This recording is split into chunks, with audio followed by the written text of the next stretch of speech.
Well, whoever gave me these notes, I can't read them. They're so small.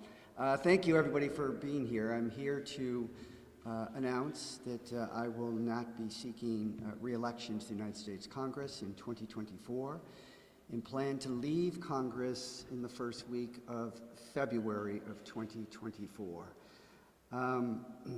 Moody's just downgraded American debt from stable to negative, citing the dysfunction of Congress and the dysfunction of Washington. And Congress is not the institution that I went to 19 years ago. It's a very different place today. We're spending more time doing less, and the American people aren't being served. For example, last week we had very late votes, multiple votes, most of those votes of which were to reduce the salary of administration officials to $1. Now, there was a time where leadership could discern between what was serious and what was not. Unfortunately, those days are over. So we're in a rough patch right now as a country. The country is deeply divided. The Economist just did a piece not long ago stating that in the midterm elections in 2022, 107 million people voted for members of the House of Representatives. The difference between Democrats and Republicans was 6,670 votes. And that idea of crossover appeal has been, replaced with performative, audacious behavior, which makes a mockery of the institution of Congress. And Congress is Article 1 of the United States Constitution for a reason, because it's the most important branch of the three in government. And the most important branch of Congress is the House of Representatives. Why? Because it's closest to the people. I didn't go to Washington 19 years ago to change the world. I went there to change my community. And I think that we have, in many, many ways, from downtown Buffalo to the waterfronts, plural, the Buffalo River, the Lake Erie shoreline, the outer harbor, the inner harbor, and have promoted a quality of life that has been recognized internationally and nationally. The Economist magazine, Fortune magazine, the New York Times, the Boston Globe, and many other publications have done feature stories on Buffalo extolling the virtues of the new Buffalo. For the first time in 40 years, the population of young Buffalo is increasing, not decreasing. The fastest growing neighborhood in Western New York is downtown Buffalo. Young people are coming back here. Our economy is diversified. That work must continue, but it will continue without me representing this community in Congress. There's just a time for change, and I think this is the time, and that's what the basis of my decision was. And I think that I want to come back to the city and serve this city that I've represented in Washington for the past 19 years. The people of Buffalo are genuine, they are good, they are hardworking. The one thing they want at the end of the day is just something to believe in, something to believe in. And for me, it was never about Wall Street or J Street or even Main Street. It was about the neighborhood streets where real people lived and struggle every day. And still they find some reason to believe, to get up and to go to work and to take care of their families, to take care of their communities, and do the kinds of things that are necessary that we all aspire to as individual citizens of this community. So with that, I'll take any questions you may have about specifics. Tim? Brian, if you can't tell us what you plan to do, tell us how you plan to serve the community, what would you like to do in your post-congressional life? Well, as I said, we travel, in Congress, we travel 11 months out of the year, pretty much. And then during the month of August, I would travel overseas quite extensively. So you're really gone a lot. I'll be talking about, what my future plans are in the weeks to come. I'm still talking with people. People are reaching out about inquiries of availability as recently as this week. And so I have an obligation just to assess all of them before I make a final decision. But there's a lot of good to be done in this community. And I, first and foremost, want to enjoy this community that we have all worked so hard to make better. You don't have an agreement in place to go somewhere? I don't have an agreement. You have a long history here in Yeah. Western New York during your time in Washington. Are there any specifics that you would like to be your legacy as you leave office? Well, this is tangible stuff. I think the most is the intangible. And I was a teacher of history and economics at Buffalo State College, and they let me teach a course, write a course, and teach it called the Economic History of Buffalo and Western New York. And in it, we would chronicle the rise and decline of Buffalo's economy dating back to the 1901 Pan American Exposition. And Buffalo was the 8th largest economy in the nation at that time. All the great artists, Frank Lloyd Wright, Henry Hobson Richardson, Richard Upjohn, Louis Sullivan, Daniel Burnham, Louise Bethune, they were architects of extraordinary talent that could have went anywhere in the world. None of them were from Buffalo, they came to Buffalo. Because this is a city that said to those creative people, you can get your vision turned into something real. Over the 20th century, Buffalo lost its footing. The decline of manufacturing, changing world economy. And with it, people lost confidence in their community, the collective confidence, which is so important in attracting new investment, new ideas, and new energy. People used to drive around in cars with no goal on it, wide right. We had a view, an inferiority complex, that our fate was determined by external forces over which we had no control. So a lot of the fights that we took on, typically they always started with no, but a lot of that was designed not only to build the physical infrastructure to make the waterfront cleaner and more attractive, but it was also to rebuild the human infrastructure of the people in this community to try to get back to that period of confidence. And I think that we are there.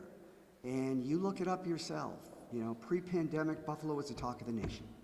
Because of this renewed spirit, this youth movement, this recognition that the downtown core is attractive, exciting, and vibrant. So a lot of this, there were physical improvements. Our waterfront was old, declining, and industrial, and that shaped the image of Buffalo for people from the outside. Now, at least it has a basis from which to be defined as youthful, optimistic, and hopeful. And that's what defines Buffalo and Western New York. And those are the fundamentals for economic investment, economic growth, and life quality. But you look around this city, this beautiful facility from the 1901 Pan American Exposition, Delaware Park, the Art Gallery, all of these things are indicative of a city that is on the rise. And so my hope is that we have played a small part in helping to rebuild the psychology of this community as a can-do community again. Will you get involved and have an opinion on who might replace you and who will replace you in Congress? No, there'll be plenty of time for that. I'll be in Congress for several months still. We have a lot of work to finish. We want to make sure that there's a smooth transition to ensure that the projects that we're working on, continue. This is all a work in progress. It's your life's work, and then it's turned over to somebody else to do. But there's plenty of great candidates that would make effective representation. Do you see a place where you would endorse someone? I don't know. I'll see that in what happens in time, but that's a possibility. What's going to be the process to fill your spot? Yeah, I would file a notice of resignation, a notice to vacate, from which the governor would have 10 days to schedule a special election. That could be done within 70 to 90 days of a resignation. So conversely to your list of accomplishments over 19 years, is there anything that you regret not being able to accomplish? Yeah, the Central Terminal was a disappointment because that was one of the projects that fit into this idea of being audacious about what is possible. We just took the easy route out, and that's a shame because we see from our work, at the waterfront, Niagara Street, car sharing Main Street, Ohio Street. When you make infrastructure investments, private investment follows. So for every dollar that we spent in rebuilding Ohio Street, $7 in private sector investment was followed. And that's not coincidental. That is a cause and effect relationship. So I just thought that, you know, the central terminal becoming the train station, because that was the historic train station, would have been a catalyst for the redevelopment of the Broadway-Fillmore area. That's occurring now. People are very dedicated to that process of restoring that building. But when you go to Washington, you see, you know, Union Station. You see what the central terminal could have been and was, and that's disappointing. So I think that was an outlier.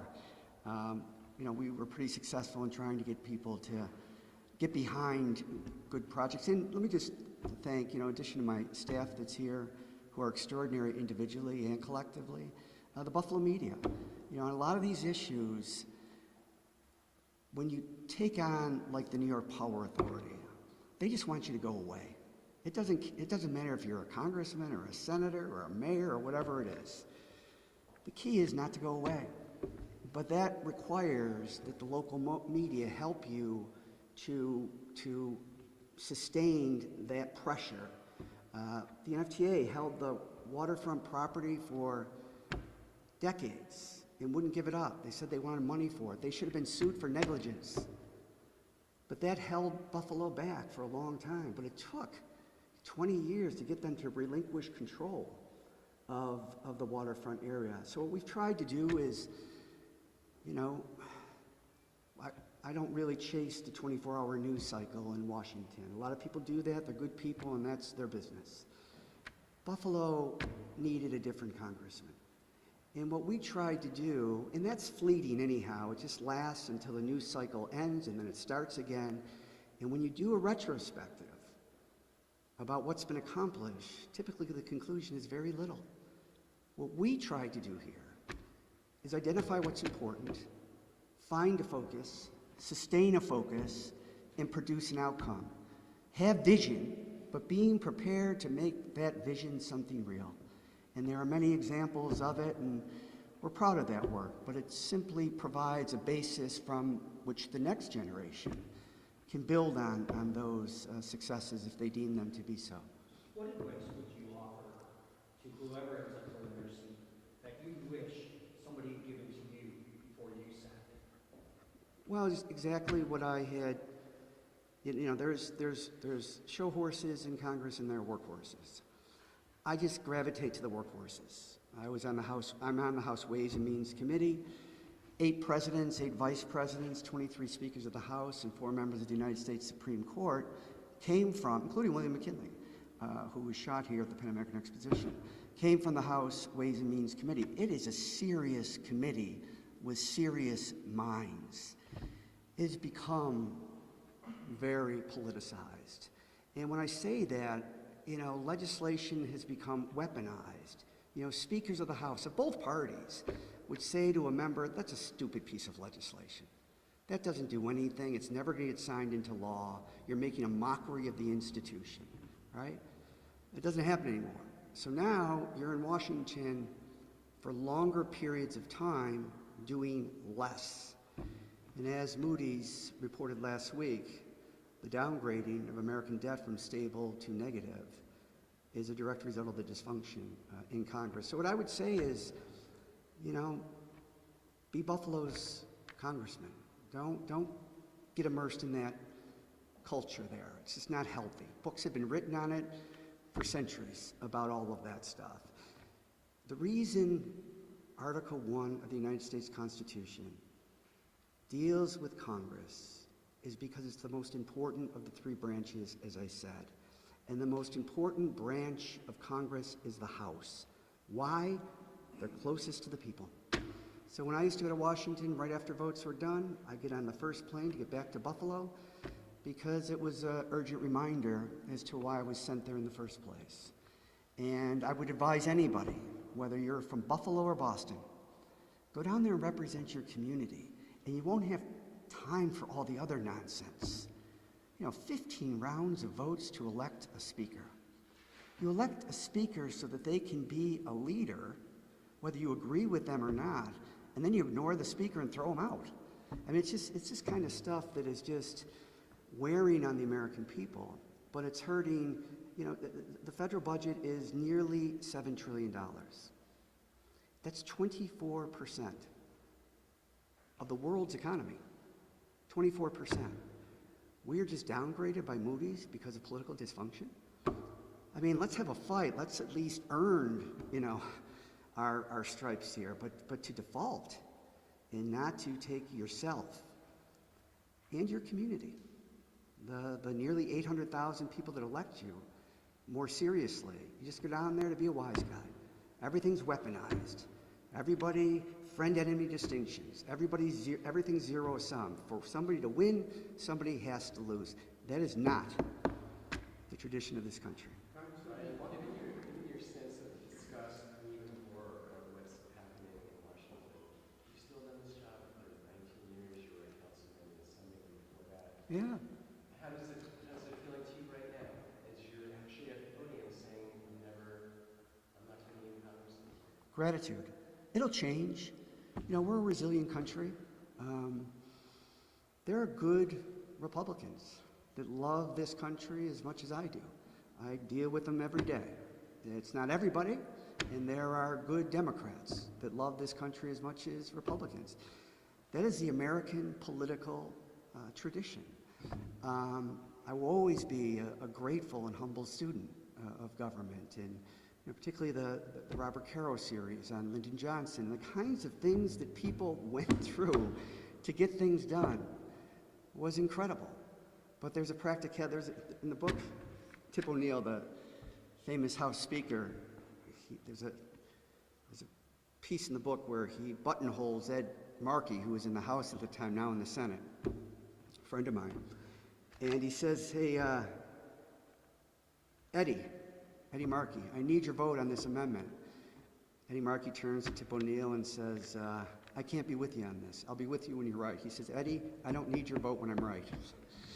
But it's just, and you look at the stuff that Johnson did just by, getting Charlie Halleck to support a bill essentially for the 1964 Civil Rights Act, and the kinds of things that they resort to, even like in the Lincoln movie, like art, everything in a movie is there for a purpose. And there was that one sequence where Lincoln was going through the list of people that he was looking to support the legislation. And he said, this one wants a bridge, this one wants and he's kind of laughing about it because he had a sense of humor, despite living in a horrible time. And there's a human nature aspect to this job that is very, very important. So I just think it's time for somebody else to try. And I think new energy, a new sense of purpose will be good for Buffalo and Western New York. Brian, some people might question the timing. Why February? Why not fill out the term? It sets in motion Yeah. political anxiety, that needs to occur within the parties, I should say. Why February? Because this situation got really bad in January, and it gets worse moving forward. And you've watched it play out, the whole issue of the speaker thing, changing the rules, the performative nature, somebody's in the back of the House chamber yelling expletives while the President of the United States is delivering the State of the Union address where 40 million people are watching. That individual is not one of 435 that is caring about their constituency. They just want to get on television so that they can fundraise. And it's really come down to that. You're seeing a lot of members have announced that they're leaving. And I think that will that will continue. So it's something that's been on my mind for a while. And so I just think the timing's right. How difficult was this decision? Was it a struggle? For me? Yeah. Well, look, I have extraordinary people that work with me. I have among the best staffs in Congress, locally and in Washington. And, the average tenure of a congressional staffer is 3 years. In our office, it's 10 years. There's a reason for that. You know, they're talented people that have contributed mightily to everything that we've accomplished here. You know, when we went after the Power Authority, we had to know more about the Power Authority than the Power Authority knew about itself. And we did. And that's how we beat them at a bad game. And you catch them and, you know, conflicting statements about their operation. You know, and the Power Authority is so important because there are 16 power generating plants in New York State. Most of them either lose money or are marginally profitable. There's only two that make money. It's the Niagara Power Project. Why is it there? You can't just locate it anywhere. It's there because we have a lake that feeds a river whose water is diverted, that produces the cleanest, cheapest electricity in New York State. In 1957, an act of Congress, the Niagara Redevelopment Act, took all that power you once had to be here to use and outsourced it throughout New York State and to 7 states outside of New York. So the ability as a teacher, dealing with that period of the city's history, I was a freshman in the minority, we went after them, and you know, we wanted $1 billion settlement, which was really nothing compared to what we deserved. We settled for $300 million, but it wasn't nearly enough. But how difficult was it for you to make the decision to walk away at this point? I mean, you know, you deliberate and you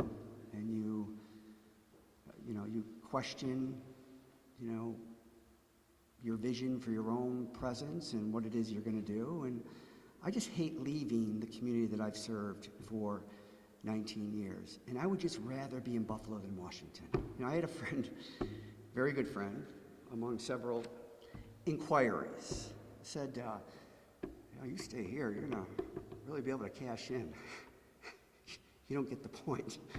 I don't want to be in Washington. It's too transactional. And people will tell you that. You know, people that have written books, memoirs, on their time in Washington as members of Congress. You know, it's temporary. This is home. This is a great, great city. And whatever I can do to build it and to make it better than what it is, that's what I want to do. I love this city. And I want everybody else to love it as much. And I think a lot of people do. But, you know, the amazing thing is when you live somewhere, you have a tendency to take for granted those things that are unique to the place that you love. Only when you travel, and that's why travel is important. It gives you perspective. You can do comparative analysis. You can see the way people, just think about this for a moment. Reader's Digest, which I didn't even know was a thing anymore, about a month ago comes out calling Buffalo the kindest city in the nation based on a vote of their editorial board. It was more than nice. Nice is one easy way to describe it. It's genuine. It's good people. It's, you know, generations of families and friends. It's beautiful natural resources. Yeah, we have a little snow, but that toughens us and we become resilient. So I guess it's a conclusion that is drawn as you evolve and you experience certain things. But this year has been a particularly bad year for the country. And, you know, I'm not really about wasting time. And I will tell you, over the last 6 weeks, most of our time in Washington has been sitting around waiting for House Republicans to fix their situation. And then, you know, again, the other night, 25 resolutions to cut the pay of the Secretary of Homeland Security. That's never going to become law. It's just a wise guy that wants to make a point and have a talking point to their local community. There are more important things in life than that right now. And as I said, it will get better. Things ebb and flow. But I think that we're at the beginning of a bad trend, not the end of one. What do you think are some of the biggest issues impacting your district that your successors will need to tackle? Well, I think that, you know, a lot of people, I mentioned before optimistically, that, you know, Buffalo is going through somewhat of a renaissance, but not all of Buffalo. And we saw from the May 14th shooting and the pandemic, the fragility of inequality had manifested itself. And we have to do something about that.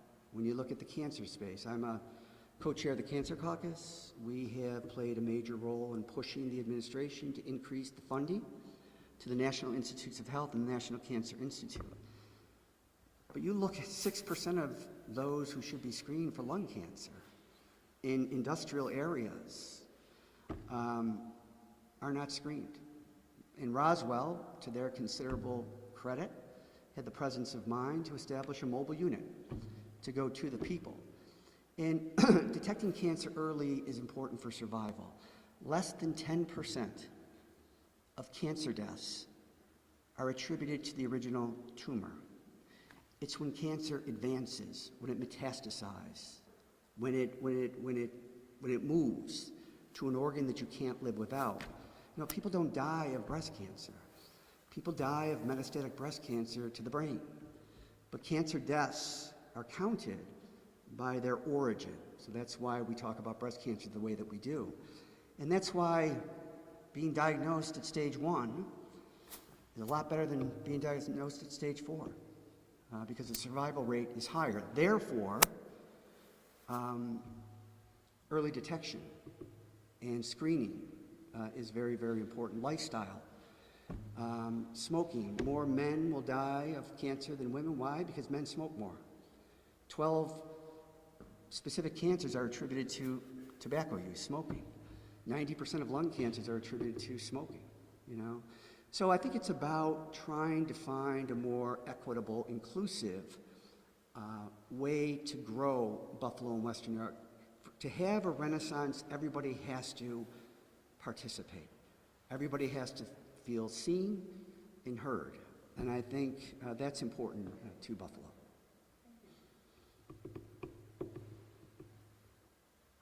Okay. Thanks, everybody.